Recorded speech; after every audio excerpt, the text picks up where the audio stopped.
vamos a entrar en otra valvulopatía, que aquí vamos a entrar nas valvulopatías que son menos frecuentes, ¿tá? La primera que vamos a ver dentro de las menos frecuentes es la valvulopatía tricuspídea. Quando falamos de afetação tricuspídea, já vemos em afetação do coração direito, certo? La consecuencia que voy a tener, posso ter dificuldade respiratória, claro que sim, mas essa dificuldade respiratória não vai ser uma falha a partir de uma falha pulmonar como tal. Aqui eu vou ter mais uma consequência sistêmica.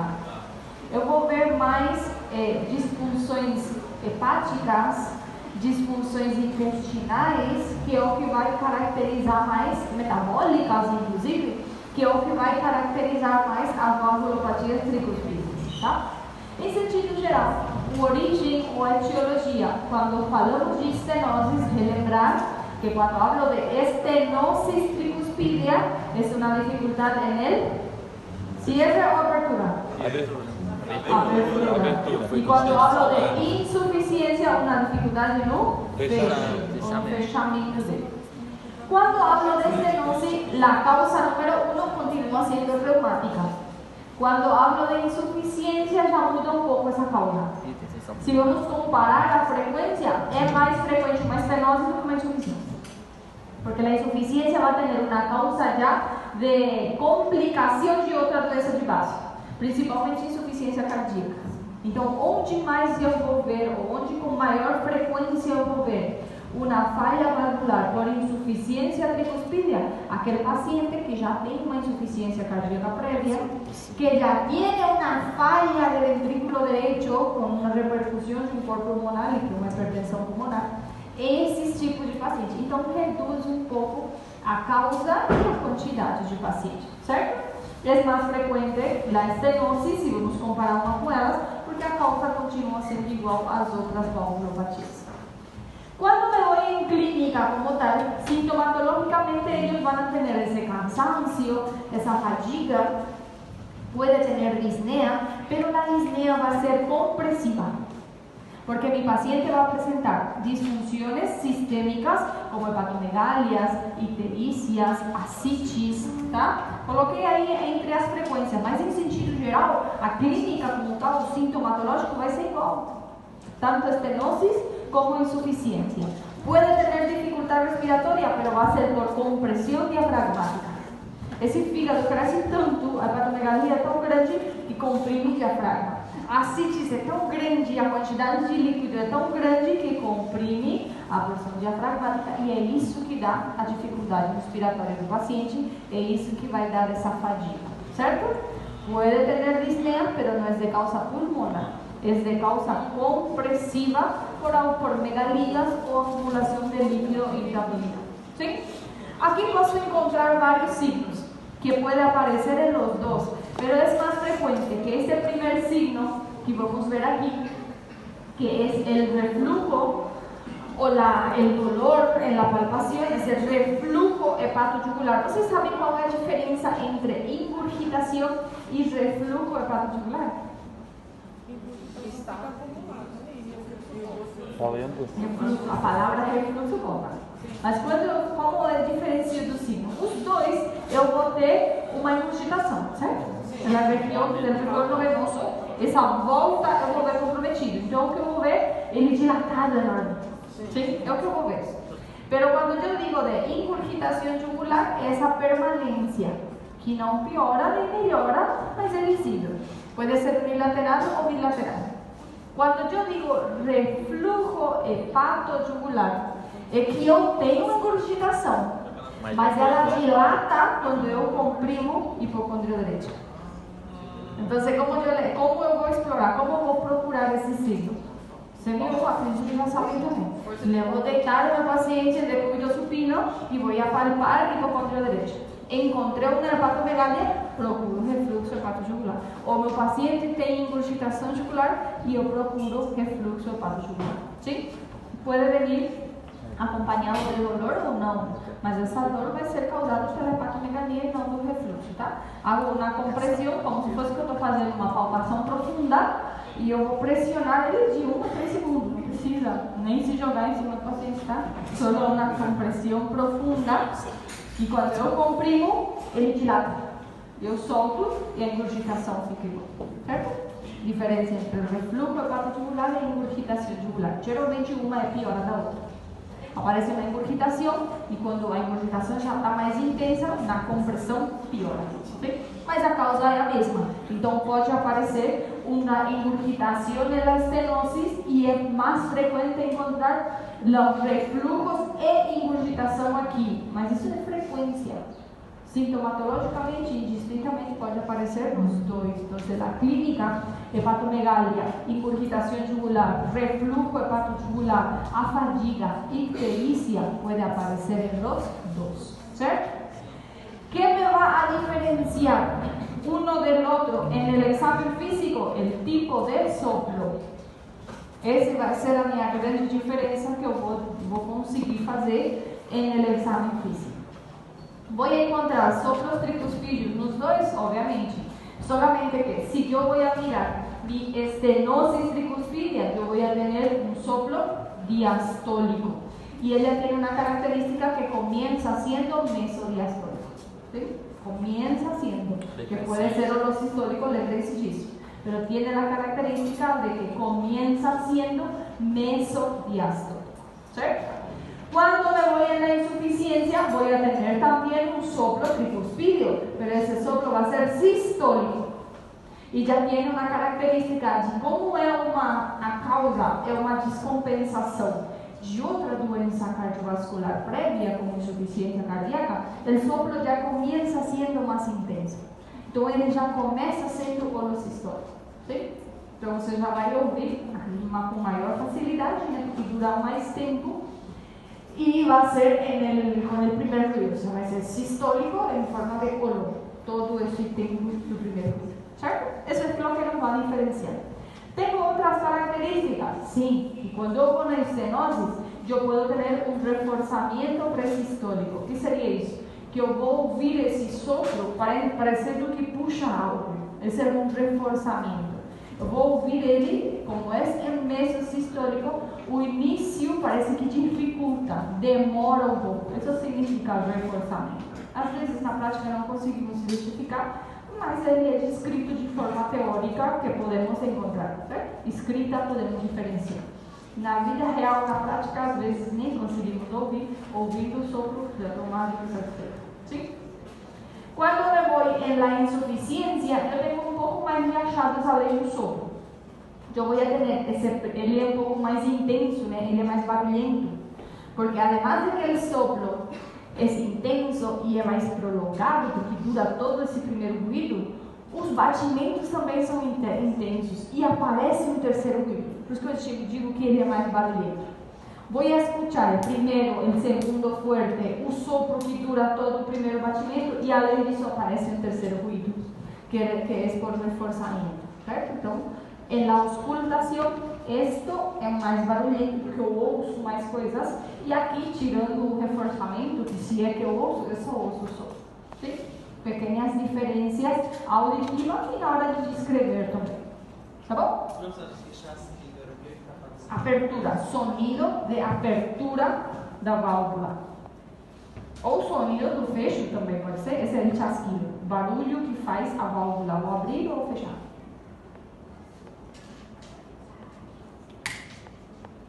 A estos pacientes que yo le voy a realizar exámenes complementarios, misma historia. Radiografía de tórax, electrocardiograma y ecocardiograma. Volto a falar, ecocardiograma vai ser meu exame complementar estrela.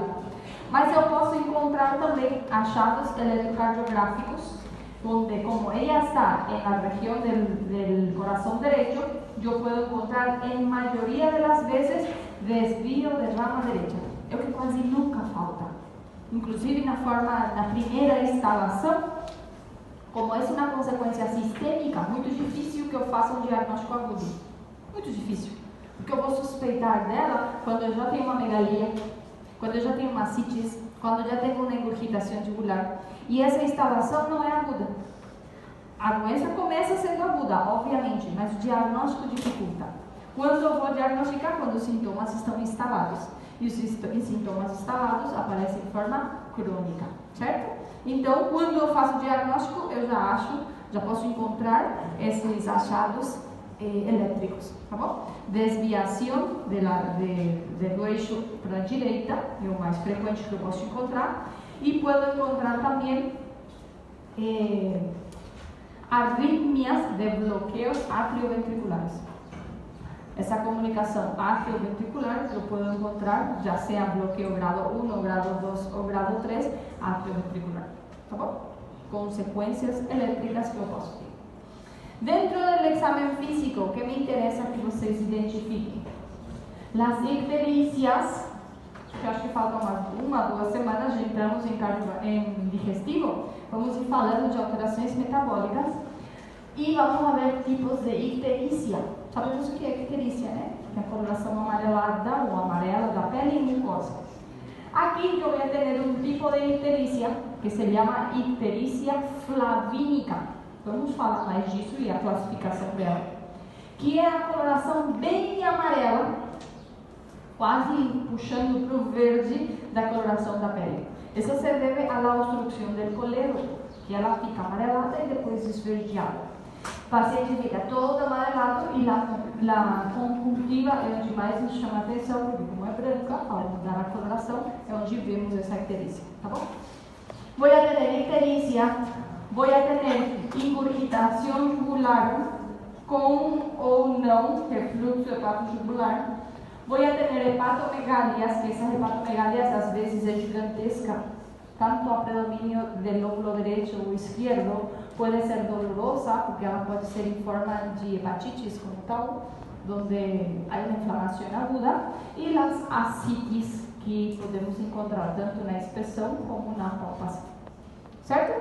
Eso es lo que podemos encontrar en el examen físico, tanto en la estenosis como en la insuficiencia. ¿Certo? Hepatomegalia. Quando me vou na última valvulopatia, prometo que já vou soltar você. A valvulopatia pulmonar também é a menos frequente. É a última que vemos, mas é a menos frequente de todas. Por quê? Porque as causas são menos frequentes. Quando hablamos de estenosis pulmonar, a causa principal são os tumores auriculares ou o carcinoma auricular, que é o tumor cardíaco. Muito raro, não é muito frequente, por isso que entra dentro das menos frequentes. Se eu me vou na clínica, eu vou ter consequência respiratória, mas aqui essa consequência respiratória já vai vir acompanhado com um déficit de perfusão. Vai estar comprometido essa circulação menor, né? Então, essa perfusão se vai ver comprometida e o paciente, além dessa dificuldade respiratória, vai ter quadros anquinosos, dolores precordiais, que não vai sair de uma angina, o tempo é curto, mas vai ter dolores precordiais repetitivos, generalmente em forma de angina típica, né? Quando faz um esforço, começa a doer, passam uns minutos para a dor e assim sucessivamente. Então, o paciente geralmente vem referindo esse quadro de dor precordial frequente. Bom, dispneia, dolor precordial, dispneia, dolor precordial. Sim? Alguns pacientes, grande parte deles, referem palpitações junto com esse dolor precordial. Essa palpitação não passa de uma palpitação, lembre-se que palpitação é síntoma, é o que o paciente refere. E signo de Currigan é um signo, é o que eu vejo. Então, não necessariamente ele vai ter um signo de Currigan, mas o paciente vai referir essa palpitação, já seja a palpitação torácica como tal, ou ectópica também, que ele pode sentir. E às vezes sente, fala do coração, vai sair pela boca, ou sinto que a cabeça está pulsando, eu sinto o coração no estômago, já ouviram falar isso? Vai sair pelo ouvido, são irradiações da palpitação que o paciente sente, e é real, mas ele sente, eu não vejo, então é um sintoma, tá bom? Quando me vou em exame físico, eu vou ter um sopro sistólico. Esse sopro sistólico generalmente começa sendo orosistólico, certo? Ele começa já sendo intenso, porque como a causa é uma tumoração, a instalação do síntoma também vai ser cronificada, então ele já vem com esse tempo de duração. Tiene otra característica, donde yo voy a tener el primero y el segundo ruido intensos también, desdoblados, quiere decir que aparecen en etapas intensos, y aparece un cuarto ruido. Cuando ustedes ven un cuarto ruido, siempre va a ser una causa de una obstrucción en región auricular. ¿Por qué? ¿Qué sería el cuarto ruido? Vamos a relembrar un poco de tengo 1 ainda, ¿no? Si yo tengo aquí nivel 1 y este es nivel 2, si yo voy a tentar representar esses batimentos graficamente, yo tengo aquí V1, V2, ¿cierto? Después de V2, yo tengo un presistólico, ¿cierto? Y antes de V1, yo tengo un post-diastólico, ¿sí o no? Sí. Porque quiere decir que cuando termina ese V2, va a ser posterior aquí a un post-diastólico y también va a comenzar sistólico, porque aquí va a comenzar de nuevo V1, ¿cierto? ¿Dónde se forma el V3? El V3 se forma aquí después de V2. El V4 se forma aquí antes de V1. Y antes de V1 vai ser exatamente antes de começar o primeiro batimento, certo? Então, onde começa o primeiro batimento eletricamente falando? Auricular. Se eu tenho uma obstrução aqui, esse reforçamento de que ele tem que despolarizar mais de uma vez, que ele tem que fazer mais de uma despolarização, ele vai aparecer aqui. O quarto ruído, isso é raciocínio já de vocês, tá? Si yo tengo un cuarto ruido, va a ser una obstrucción generalmente estructural a nivel auricular. E não somente vai ser consequência valvular, eu posso ter um tumor mixoma auricular, que é o mais frequente, sem uma valvulopatia. Posso ter só um tumor. Eu não vou ter o sopro, mas eu vou ter um quarto ruído. Sim? Então, simplesmente para que tenham um raciocínio, então aqui se explica do porquê eu tenho um quarto ruído sem me chamar tanto a atenção do terceiro. Eu vou ter um terceiro, porque ele vai estar desdoblado. Eu tenho 1, 2, 3 e pum, 4. 1, 2, 3 e o quarto que eu uso, certo? Que isso se deve a essa compressão das tumorações. ¿Sí?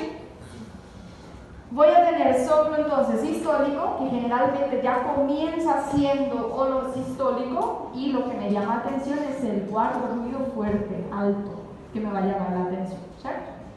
Cuando yo me voy a la insuficiencia es muy parecida, mas além da causa de tumoração, eu tenho outras causas, então faz da insuficiência pulmonar um pouco mais frequente, se eu vou comparar com a estenose. Porque aqui, além da causa de tumoração, pode ser uma causa, por exemplo, de uma estenose mitral prévia.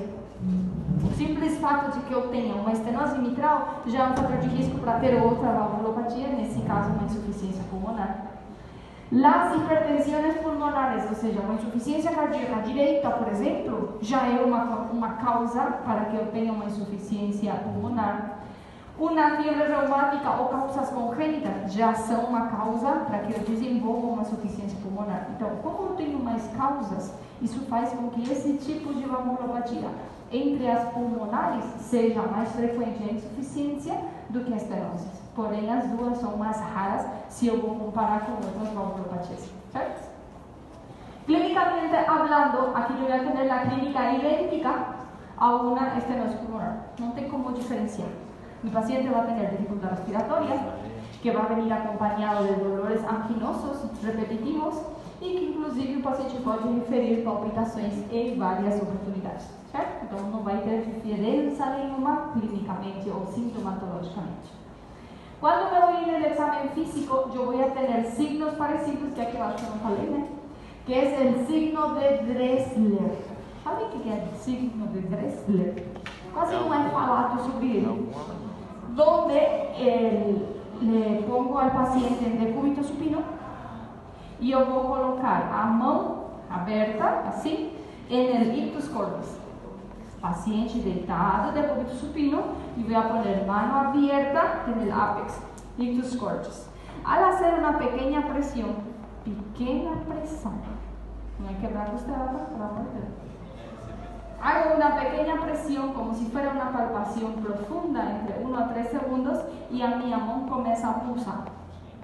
O sea, a la presión, la intensidad o la amplitud del pulso, que se le conoce como pulso sagital, é o que aumenta.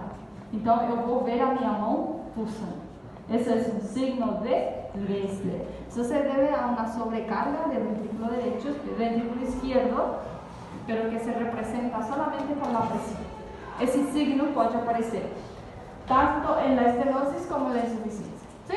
Y na literatura también describe, eu particularmente nunca vi na prática, que es la onda A aumentada. Los pulsos, voltar um pouquinho de novo, senhor, os pulsos, tanto periféricos como centrais, eles têm etapas. Tem um início, um médio e um final.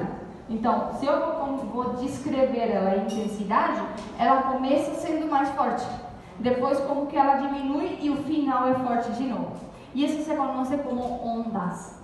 La onda A, la onda Y o Y e la onda T, ou alguns lhe chamam como onda C, que significa o final. Tá? Isso é só para rememorar. Que nos quer dizer que tenho onda A aumentada? Que o pulso em sentido geral periférico começa sendo mais intenso e depois parece que desaparece. Sim? Ou seja, onda A aumentada, o início dos pulsos, tanto periférico e central, é mais intenso. E como ele é mais intenso, parece que o final termina, desaparece. Certo? Só isso é o que está descrito. Bom? Onda A se refiere a los pulsos, aumentada. Algunas literaturas describen como onda A gigante, grande. Parece que você ouve só o início e depois acabou. Tá bom? Signo de Drexler, onda A aumentada. Y aquí, obviamente, yo voy a tener un soplo pulmonar, solamente que aquí ya va a ser diastólico. Y tiene la característica de que comienza siendo mesosistólico para que después se convierta en un olor diastólico. ¿Por qué mesosistólico? Porque la causa primaria no es esa valvulopatía. A causa primária vai ser falha de outra válvula ou outras doenças cardiovasculares, como falha do ventrículo direito, insuficiência cardíaca, tá bom? Então, não sempre vai começar sendo o bolo diastólico. A característica é que comece sendo meso e depois pode ser. Que me identifiquem ou que me falem na prova, por exemplo, se me falam que o sopro é pulmonar diastólico, eu estou feliz, tá bom? Se lembrarem do meso, agradeço. Mas que me digam que é diastólico já aceito, tá bom? ¿Qué voy a tener también? Ese soplo, además de que comienza en la mitad de ese latido, ella tiene la característica de que es leve, não é tão intenso, não vai ser uma intensidade grau 3, grau 4. Aqui, com maior frequência, comienza com grado 2. Voy a tener un R4, sí, pero ese R4 leve sí que no necesariamente es causado por la valvulopatía. Eso refiere a la congestión o al refuerzo de esa región auricular como tal. ¿Tá bom? ¿Dúvidas aquí? ¿Qué examen complementar les realizo? Qué bom, preciso más de aulas. ¿Qué voy a tener? ¿Qué voy a tener como signo positivo? Desvío do eixo direito. Es lo que voy a encontrar en mi electrocardiograma que puede me llamar la atención. ¿Cierto? Y con esto terminamos la valvulopatía. Antes, eu acho que eu não mandei para a delegada, está aqui? A sala está? Eu não mandei para a delegada nem a vice, eu acho. Mas essa aula que a gente perdeu semana passada, vamos recuperar de forma online, de ajuda, que vai ficar gravada, sábado. Eu sei que alguns têm aula prática e não vai dar tempo, mas a aula fica gravada e vai ficar na plataforma, tá bom? Vai ser do tema de hipertensão arterial e insuficiência cardíaca, às 9 da manhã. Eu já vou mandar o link hoje à tarde, tá bom? Liberados? Todo mundo tem presente hoje para comer?